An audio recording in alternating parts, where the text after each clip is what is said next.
Hi అండి. ఇదైతే Sunday mini blog అండి. పిల్లల కోసం అనేసి మా అమ్మాయి అయితే చికెన్ తీసుకొచ్చాడు. ఇంకా నేనైతే సింపుల్‌గా కలర్ రైస్ చేసేసి పెరుగు పచ్చడి చేసేనాను. ఇంకా చికెన్ ఫ్రై కొంచెం గ్రేవీ లాగా చేశానండి. తర్వాత వచ్చేసి టమోటా చట్నీ చేశాను.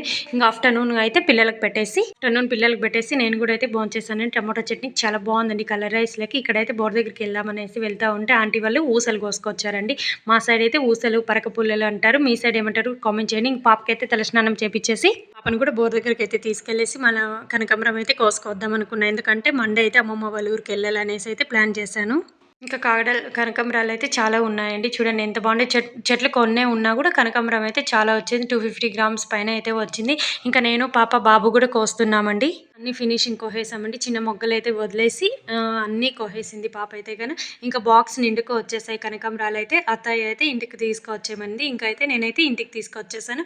అత్తమ్మ అయితే అన్నీ కట్టిచ్చేసింది. మాకైతే 3 మూరలు వచ్చాయండి. మీకు కూడా ఇలా కనకాంబరం చెట్లు ఉంటే ప్లీజ్ కామెంట్ చేయండి.